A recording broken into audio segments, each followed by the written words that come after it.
Có một điều khá thú vị trong ngành thủy sản Việt Nam. Cá tra từng là ngôi sao xuất khẩu và bây giờ trong một vài năm gần đây, một cái tên tưởng như rất quen thuộc, thậm chí bình dân lại đang âm thầm bứt tốc. Đó chính là cá rô phi. Nó không ồn ào như cá hồi Na Uy, không đắt đỏ như cá tuyết Bắc Đại Tây Dương. Cá rô phi Việt Nam vẫn len lỏi vào siêu thị ở Mỹ, bếp ăn ở Trung Đông, nhà hàng ở Brazil và cả thị trường châu Âu khó tính. Nhưng vì sao thế giới lại yêu thích cá rô phi của Việt Nam đến như vậy? Thì phải nói rằng cá rô phi là một món ăn rất là phổ biến của Việt Nam. Đây là tên gọi chung của một nhóm cá nước ngọt có nguồn gốc từ châu Phi, đặc biệt là khu vực sông Nin. Từ hàng chục năm trước, rô phi đã được đưa đi nuôi khắp thế giới bởi vì chúng dễ nuôi, lớn nhanh, ăn tạp, chịu được nhiều điều kiện môi trường khác nhau. Hiện nay Trung Quốc là nước sản xuất và xuất khẩu rô phi lớn nhất thế giới.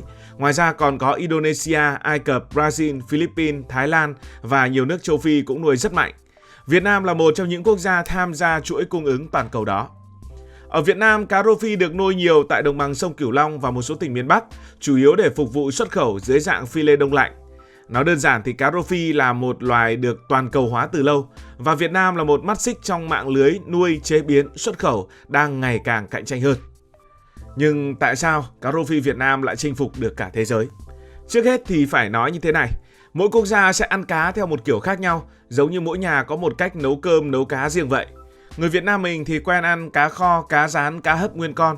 Con cá phải còn hình hài rõ ràng, có đầu có đuôi ăn mới cảm thấy đầy đủ. Người Nhật thì lại chuộng cá tươi sống, sashimi cắt lát mỏng, giữ nguyên vị tự nhiên. Người Mỹ thì khác hẳn, họ gần như không muốn nhìn thấy xương. Cá phải phi lê sẵn, sạch sẽ, mở túi ra là chén được ngay.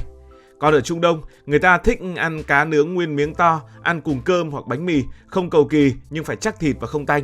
Châu Âu thì ngoài chuyện ngon, họ còn quan tâm cá đó được nuôi ở đâu, có sạch không và có làm hại môi trường hay không.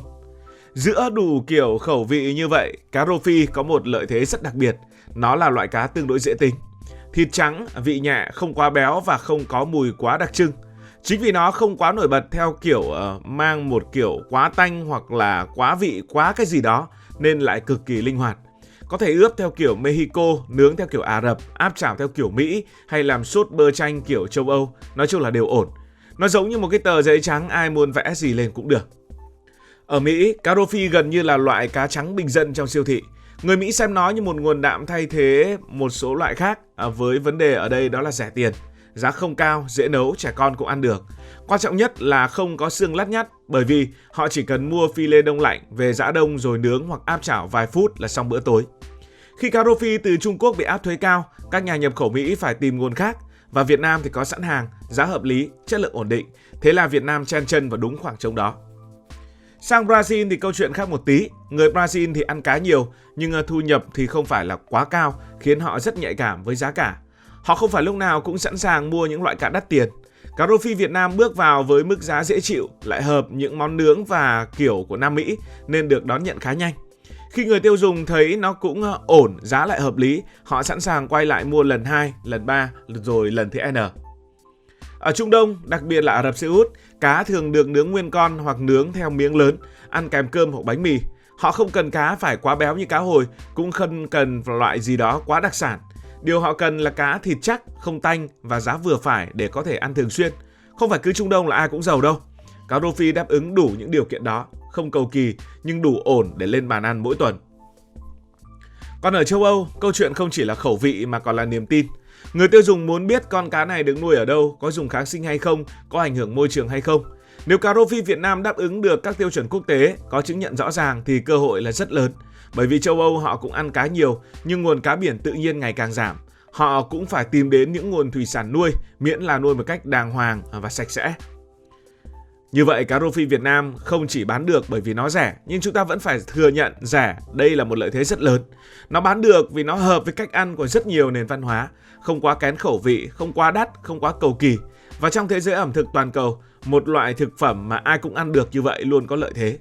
Và đó chính là lý do vì sao cá rô phi Việt Nam đang được nhiều nơi trên thế giới yêu thích. Giờ hãy nói sâu hơn về giá. Ở trong thương mại quốc tế nói gì thì nói, điều đầu tiên người ta nhìn vào vẫn là giá. Ngon đến mấy mà đắt quá thì cũng chỉ bán được cho một nhóm nhỏ. Thị trường đại chúng, nơi tiêu thụ cái lượng lớn, luôn xoay quanh một câu hỏi rất thực tế. Giá có ổn hay không và có đáng tiền hay không? Cá hồi có thể rất ngon, nhưng không phải gia đình nào ở Mỹ hay châu Âu cũng bỏ ra vài chục đô mỗi tuần chỉ để mua cá hồi cho bữa tối. Cá tuyết thì càng cao cấp hơn, thường xuất hiện trong nhà hàng hoặc những bữa ăn đặc biệt. Nó không phải là loại cá mà người ta mua về ăn 3-4 lần mỗi tuần. Cá rô phi thì hơi khác một chút, nó nằm ở phân khúc gọi là vừa túi tiền.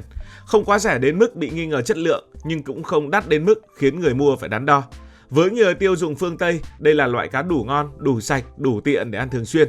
Nó giống như thịt gà, không phải là món ăn quá sang trọng, nhưng là món có thể xuất hiện đều đặn trên bàn ăn và không bị ràng buộc bởi tôn giáo. Việt Nam có một lợi thế ngành nuôi trồng thủy sản, đặc biệt ở đồng bằng sông Cửu Long đã phát triển hàng chục năm. Người nông dân quen với mô hình ao, lồng, bè trên sông, thậm chí là luân canh rô phi trong ao tôm nước lợ. Họ không nuôi theo kiểu tự phát mà đã có kinh nghiệm, có kỹ thuật, có hệ thống thu mua và chế biến ở phía sau. Khí hậu miền Tây ấm áp quanh năm, nguồn nước dồi dào, tốc độ tăng trưởng của cá rất tốt. Nhờ vậy chi phí nuôi được kiểm soát. Khi chi phí đầu vào hợp lý, giá bán ra quốc tế cũng được giữ ở mức cạnh tranh. Đây không phải là cái chuyện may mắn mà là sự chuẩn bị, mà là kết quả của một hệ thống sản xuất đã hình thành từ rất lâu. Và phải nói rằng nói về nuôi cá thì Việt Nam cũng rất chuyên nghiệp. Một con cá ngon thôi thì chưa đủ để bước ra thế giới.